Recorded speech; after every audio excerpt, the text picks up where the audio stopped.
My name is Paul Billingham, Concept Searching. I'm going to tell you a bit about our smart content framework. Be useful perhaps to understand a bit about what your interests are, because the audience is fairly focused. Is there anyone here who's already got SharePoint 2010 installed? Yeah, one. And do you, the rest of you have SharePoint installed, 2007 or something? Yeah.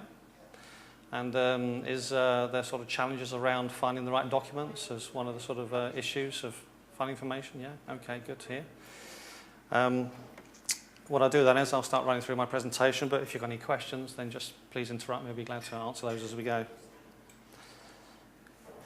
So I'll tell you a little bit about concept searching, a bit of our history, about our sort of position around enterprise content, information governance, give it some perspective. Then cover our smart content framework, covering the areas of metadata, insight, governance, and policy, privacy, and enterprise 2.0. And then I'll show you some screenshots of our taxonomy workflow working in 2010, and a few case studies, and then finally a live demo of our taxonomy manager running some building of taxonomies. So the company has been around nearly 10 years now, UK based, but most of our business is now in the US. We have been involved in search type solutions for many years. In the last 3 or 4 years, very much focused around building taxonomies, classifying documents, information governance type areas. The technology is delivered as a web service. It's very easy to connect into SharePoint 2010. You can also work with other platforms that require the improvement of search and related issues. We've been recognised by KM World and other organisations for our capabilities in building better search solutions. And we've also got a fair number of recognitions from places like the US Air Force for the ability to work in the US DoD type locations. We're also a globally managed ISV with Microsoft, so we get very close relationships with them on new releases and how to implement our solutions into the SharePoint platform. So if we look at enterprise search,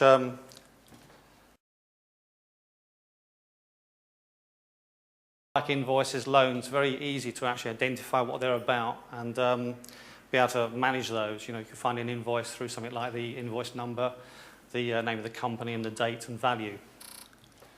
Then you move into business content, things like messages, sales proposals, a bit more diverse, and there is a need there to actually improve the classification of those content. Thanks. It's not gin. And then finally we move into the more sort of exotic information like blogs, wikis, things like campaign management, collaboration type areas, and that's more and more where our sort of capability fits. If we look at information governance, then it's the managing of information in a life cycle. It's adding structure to it. It's being able to manage the structured and unstructured content that comes through. And then going back 30 years, was there much around records management, document management? Nothing at all, really. But nowadays, you have regulatory requirements. You have government organisations and bodies that force you to do things the right way, and if you don't, you get fined and so on. And the reasons why you should care, because if you don't deal with these things, either your company gets fined or you get bad reputation in the marketplace. So we need to deal with these sort of issues. So what we have is this smart content framework, and we deal with various areas around this, and I'll just cover those in a bit more detail. So metadata, lots of figures here about the challenges. Enterprise data structured, 80% of it's unstructured. 60% of documents are obsolete, depends on how long your company's been going as to whether you're a 60% or a 20% or whatever. And again, there's a lot of duplicates. And the issue here is not just exact duplicates, but near duplicates. A near duplicate could be a document that I've written, and you maybe edited and produced your own version. Or it could be a contract for one customer that's then another contract for another customer. So you can't just get rid of near duplicates, but there are lots of cases where you do want to compare them and get rid of one if it is an old version of perhaps a policy document. So where do we fit in? Well, the issue here is getting rid of the costs and pain associated with end-user tagging, because lots of people take the view that the best person to tag a document is a human because they know what the document's about. That they know what it is from their perspective. What you really want is a consistent way of tagging documents across the organisation. So this normalisation of content across the different parts of the organisation is quite key. And again, if you have things like mergers, being able to bring documents and make them fit into the same structure is quite important. So what we found is that the SharePoint 2010 product has this thing called the term store, which you must all have heard of because you live and breathe SharePoint, and the managed metadata properties. We've been selling our software around 2003, 2007, and now 2010. But the 2010 is really the key now because that has this underlying architecture that allows us to build metadata and make best use of it inside the SharePoint sort of business process world. So look at things like insight. There's different sort of figures about the time it takes to find documents, the challenge of getting information back in a search that's irrelevant. All these sort of issues come back around the process of documents not being very well indexed. And again, I'm not talking about your invoices, I'm talking about things like project documents and more creative documents. So if we can actually improve this, we can get access to relevant documents, we can reduce the duplication of the content, make best use of the content you have there for recreating new proposals, and also address things like compliance and security. And then with governance, there's a big challenge here of actually making sure that your documents are stored in a correct way and brought back, and things like the cost of storing those documents and finding them is well addressed. So early detection of non-compliant issues for remediation can be addressed, reduced cost associated with the inability to find information, and all this is achieved by eliminating the cost associated with tagging and mistagging documents. And then the policy areas, the fact that many users know they lose documents around the records management side of things. There's many different stats. I've got one here saying every 12 seconds a document's lost. Depends on the size of the company, but wherever you work, you know yourself, you have lots of documents, and you don't always know exactly where they're stored. And if someone else is storing those documents, it's even more of a challenge for you to find them because you don't know exactly where they've been held. And a lot of the problems around here then get hit back on things like litigation and e-discovery if you can't find those correct documents in the future. One way of eliminating this, again, is getting rid of the manual tagging process that is being used by people in a lot of places today. And there's just a set of figures here sort of showing you the risks associated with privacy. And if you do have documents that are getting outside the organisation, you will be damaged by reputation loss and so on.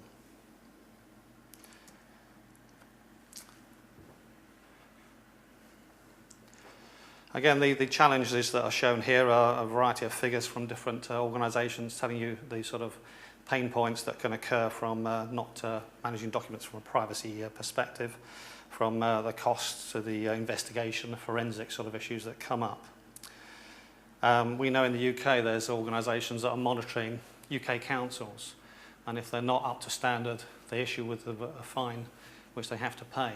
So the challenge for them is to address these issues before the fines arrive, and hopefully the cost of that and the business benefits going forward far exceed the fines that are there to drive them to make sure they improve these processes.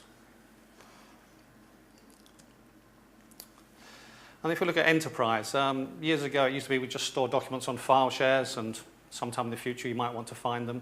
But records management sort of changed that. We have to be a bit more cautious with our documents on how we store them and manage them.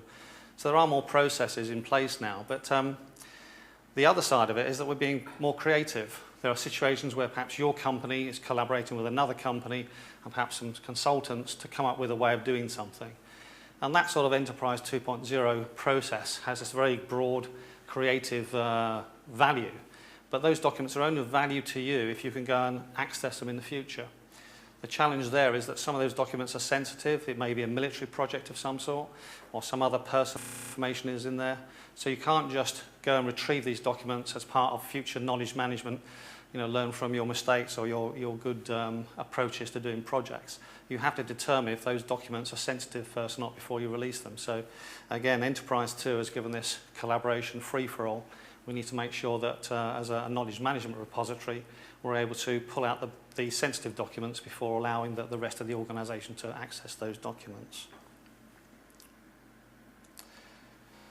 So the sort of benefits are around proactive management of the life cycle of the document, the ability to do this in background while people are working away to actually monitor what they're doing, and if there is a sensitive document of some sort, be able to pick that out and highlight them or highlight HR about that particular document.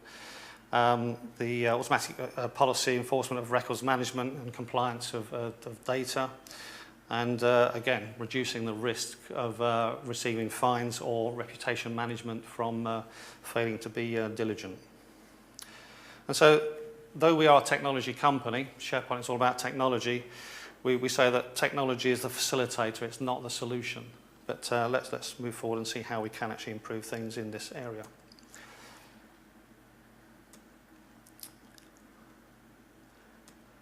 I want to just show you now a few screenshots of 2010. What I have on the left here is the ability to upload some documents. So imagine I'm going to just willy-nilly upload some documents onto my shared documents location here, the library. And here are the documents. At this point, our concept searching is in the background. It's being told to analyze these documents, compare them to some profiles, and if they're sensitive, don't leave them here because this is a publicly available space. The next thing that's happened is that it's processed for those documents and it says, they are containing sensitive information. I've moved them, they can't stay here. Still 2 more to do, but these 2 are also done. You can see they've been classified in this case against the IPSV, which is a government taxonomy, and it's telling me that this one here is about knowledge management and law.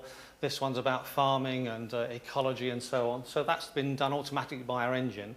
But we haven't found anything sensitive in these 2 documents, so they're staying there.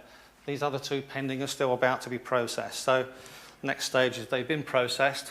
So out of my 8 or so documents, all but 2 of them have been moved because of some particular policy or governance issue. So where have they gone? Well, over on the left hand here we can see for official use only, PII, which is HR type information, ITAR, which is international trade and arms regulations, that's a military sort of sensitive document. And if I move forward to the for official use only library, we can see that there are 2 documents in here, and they're the 2 that I originally put into my shared documents folder. They've now been moved here, and the reason they've been moved here is because somewhere in them there's something about some for official use only type content. So they've been moved because they shouldn't stay where they are. This is addressing compliance.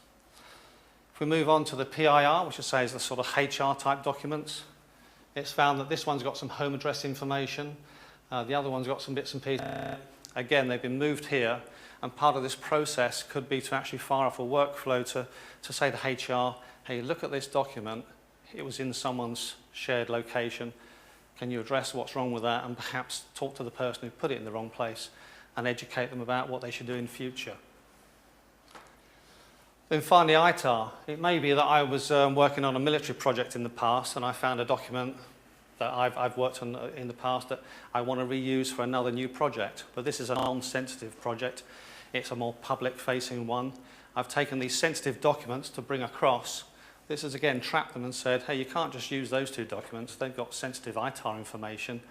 We need to take that out, redact that information, or not use them at all as part of your next project. But at least it's warned me about that process.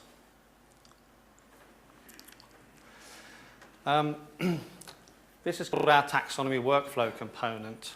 What I would say is we're not trying to compete with K2 and Nintex and others.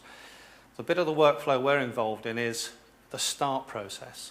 We've identified a free text document that's got something sensitive in it. We've tagged it with metadata to say that's a particular type of document, a PII document or whatever. and we put it at the start of a workflow. If it's a very simple workflow, we can complete the task in 1 or 2 moves, we're done. If it has to go through something more complex, you might use one of these other products on the market to take that further. So please don't see us as a workflow engine provider. We're just doing the first stage of identifying documents that need to have some process addressed with them. But just as a sort of example, these are the sort of things we can do, sort of modify the document, we can move it from one place to another, we can copy and leave the original, we can change the content type of a document. And down here, a bit more interesting, is the process that what we can do is say, actually this document is about a particular project, and in our CRM system is the name of the primary contact, their telephone number, maybe their address. That's very good quality metadata. We can attach that to the document as part of an initiation process here, which means wherever that document goes, that relevant information, that metadata goes with it. So that's one sort of way you might use the sort of workflow process. So on to some case studies.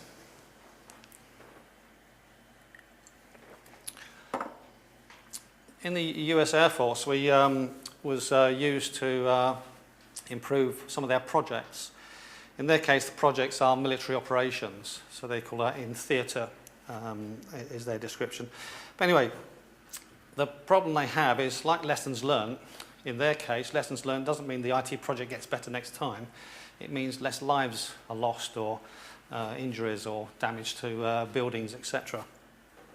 And what they tried doing was getting the senior people there to classify some of their documents and then allow another group of people to use them as a lessons learned database to see if they could find information to reuse for the next projects they were on. And they found that didn't work, very unreliable, and most importantly, it took a lot of time to actually classify those documents, even though the rewards were very, very low. With our engine, we built taxonomy. We put the documents in, and they'd done some stats and said they put 208 of their action reports in there, classified them, and it was all classified in 28 or so seconds, and they did get value back from it. So that was one example of how our software has been used. We also used it internally by Logica. They won an award earlier this year for their intranet Logica library and so on. And this is again based on SharePoint 2010. And the benefits they get is the ability to reassign their documents. So if you imagine their marketing documents and technical specification documents are in one time of the business process, it's aligned against a technologies type approach. And then suddenly someone comes along and says, no, we've got to change the way we work. Can we realign them against business areas we're in, high-tech areas, maybe military, maybe government, and so on. And someone has to go and reclassify all these documents to fit this new profile. Well, with our engine, they've just got to build a new taxonomy with the new types of profiles, press a button, and in a very short space of time, that additional metadata is added to those documents, and it can repurpose that information in a different way for different lines of business.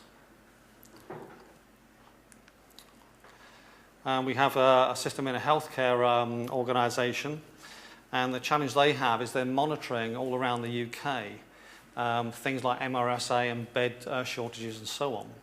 And if they find that there's, say, an MRSA outbreak in Leeds and then one in Slough and one in Taunton, not so bothered because that does happen now and again.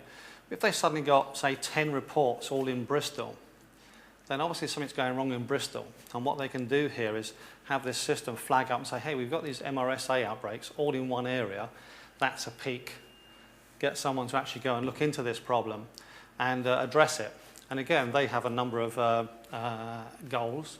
One is to save lives, because if they can reduce the MRSA outbreak quickly, they obviously save people catching the disease. And it may be that the cleaner in that area changed in the last 2 months, so that's the bit they want to address. The other thing is that it gets the newspapers off their back, because they get there before the newspapers find out. And obviously they're able to be positive and proactive in making sure that healthcare around the UK is best. And here is a picture of one of our existing installations. SharePoint in the middle here, file shares feeding into a variety of taxonomies where we classify the content. and then being fed down into the ability to search, in their case using a fast search engine.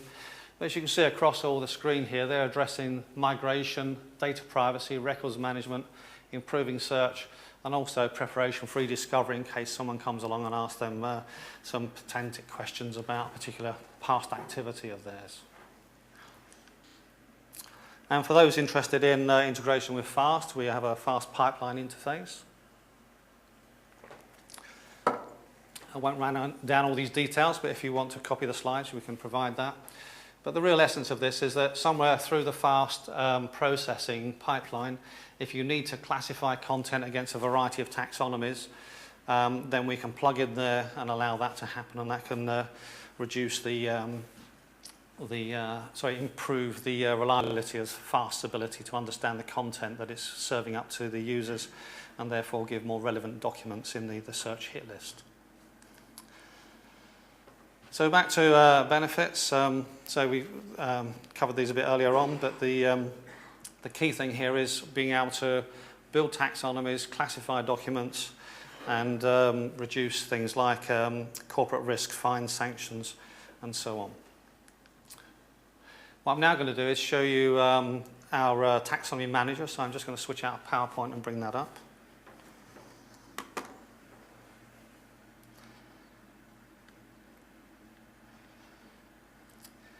Right, this is our taxonomy manager.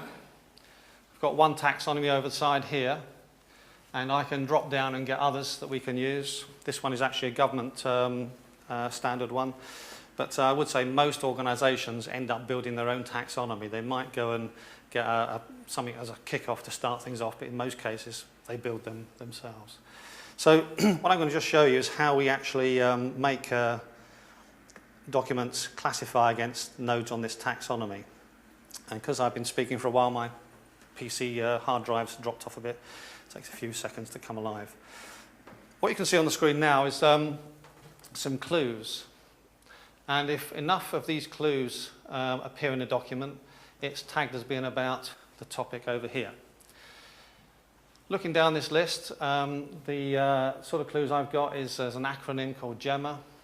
Down here are some concepts such as fossil fuels, nuclear energy, renewable energy. And the challenge here is getting documents to hit a threshold of 50 or above. These are the scores. If a document has GEMMA in it, it scores 50, it will automatically be attached to this node just with that one clue. If it had fossil fuels, it only scores 20, and that's not high enough, it's got to get to 50. But if it had the bottom three, then that's 60, so that's enough to allow it to be attached to this node. And just a further detail of this, the concept there, fossil fuels, we're not just looking for fossil space fuels, we're looking for any fuzzy phrase matched to that. So that could be fossil fuel, fossilized fuel, or fossilized fuels. So this is very good at picking up variants in documents when it's classifying content. Now what I can do now is go and create a new node.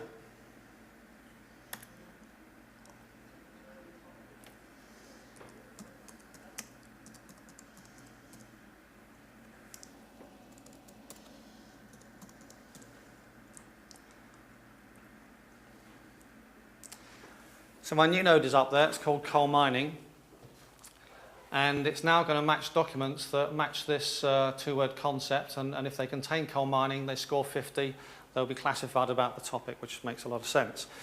But it's looking for coal mine, coal miner, coal mining, or any variants, any fuzzy phrase matching to that two-word concept. But this is where the challenge comes, is that I want to actually find some more clues. So do I go to the department? Do I talk to experts in coal mining? Because it depends whether I'm in Yorkshire talking to someone who's got deep mining, whether it's in Australia or in Africa, and is it today's mining or is it mining in the 70s, which would be about strikes and have a quite different set of words in there to actual mining underground. And the challenge here is getting the right terms into this clue set. And what I have to do here is just click on Suggest Clues for Class. And what our engine does is it goes into your document collection. So this is your geology documents, this is your legal documents, this is whatever you point it at. So this could be something to do with Rolls-Royce engines or whatever, but it goes into your document collection. It looks at the clues related to this clue where this node we're trying to build, and it pulls out all of these concepts. And I can now use those to populate my node on coal mining. So I'll just tick a few of these.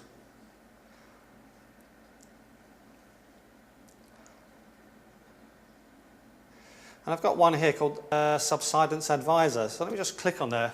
Rather than just decide that's a good clue, I'm going to bring up some extracts from the documents that show me where this term exists. It's even in the title there. So quite quickly I can say, hey, yeah, this is a very good term to add into my clue list for coal mining. So let's go back to our suggest list. Click on Subsidence Advisor. Carry on to the bottom of the screen, click Add Selected, and what you'll now see is under this Suggest tab, under the Suggest tab we have greyed out the ones that we've chosen as being good for clues on coal mining. Go back to our clue list, which only had coal mining in earlier, and there we have created very quickly a node that will classify documents about coal mining in quite a reliable way.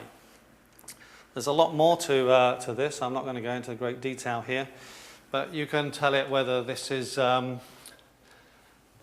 standard document, a case sensitive, acronyms, metadata in case it's metadata on the edge of the document rather than inside, phonetic to catch strange spellings of surnames and so on, regular expressions for numeric uses, and so on. So it really does give a wide variety of how to actually identify what these clues mean. And having done that, the documents will now be attached to this node. So I think you can see that very quickly you could start with, say, 10 primary terms in a taxonomy, add maybe 4 or 5 subnodes to each of those, build up these clues against them, and start classifying your content. And if we go back to the PowerPoints,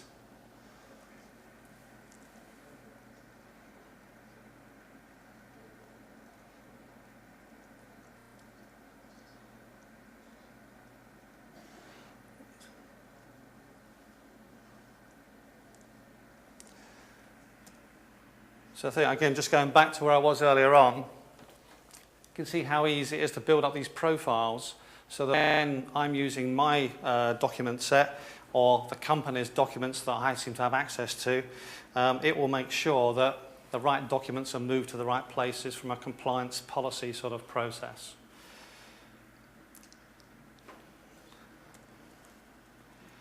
Go back to the bottom.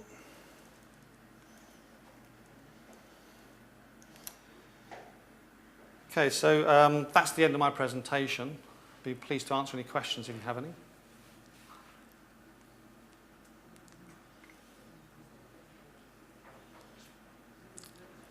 You're thinking about something, sir?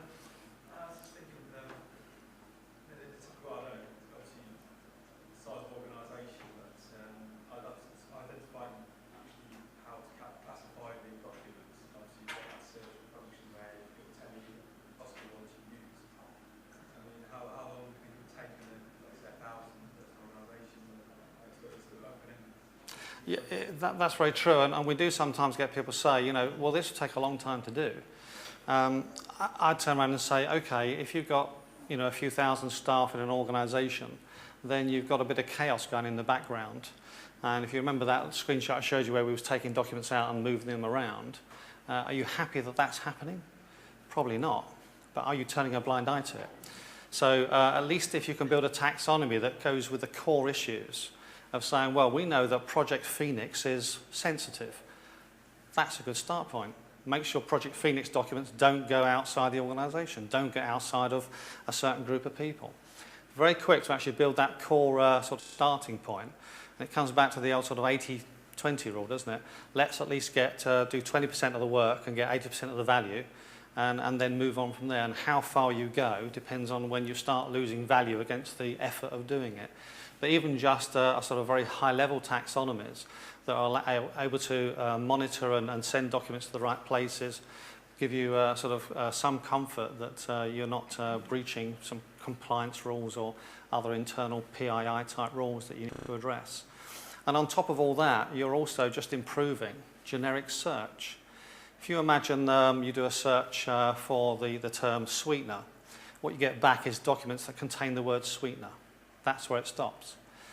What our engine allows you to do is say, okay, well, we'll have a node called, on our taxonomy called sweetener, and against there will be things like sugar, fructose, glucose, and so on, honey and so on. What you can now do is say, well, if anyone searches for sweetener, any documents that mention sugar, fructose, honey enough times will be tagged as being about sweetener.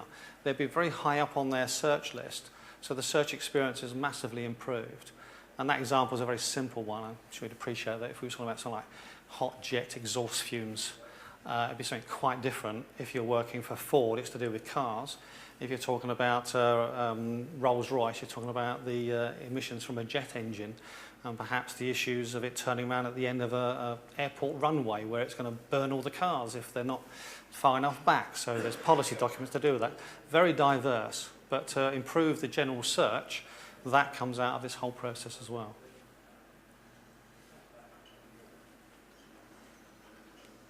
Any other questions? Is the tagging based on word matching with the variants you've talked about? Yeah. Yeah. Or is there any more intelligence in that applied? So, for example, I think you mentioned Project Phoenix there. If we Yeah. put a document added somewhere, we're not going to repeat the mistakes we made in Project Phoenix. Yeah. Is it going to find Project Phoenix and tag that as part of that project? I'll give you a slightly different example, but it's a good point to bring up. If we have a node called genetically modified food, then we're going to put in genetically modified food, maybe Monsanto and a few other different names on it that are all about genetically modified food. And we'll also put GM, the acronym. And what we're going to get back is documents about Vauxhall cars. So what you can do is put into the list saying GM, that's okay, but General Motors is a negative. And I'll just quickly go and show you how we do that.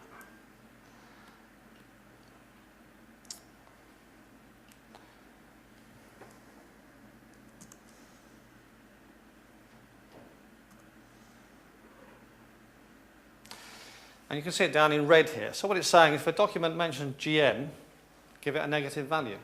So there's ways of tweaking the whole taxonomy sort of process here.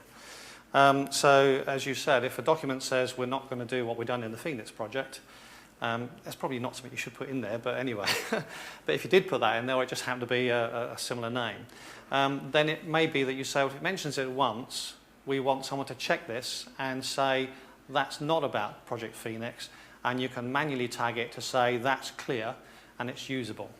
So that's one way around it.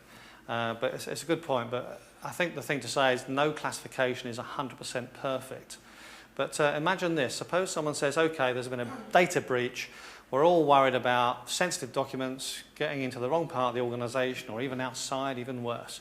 So from now on, every time you send an email, make sure there's nothing sensitive in it. There's two things wrong with that. One is, if you have time to read through every email and every attachment, you haven't got time to do a job, have you?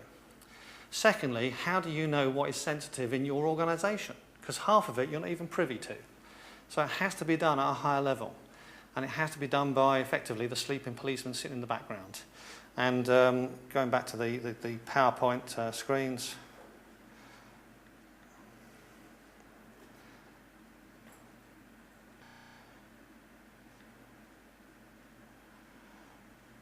That's exactly what this is doing for you, yeah?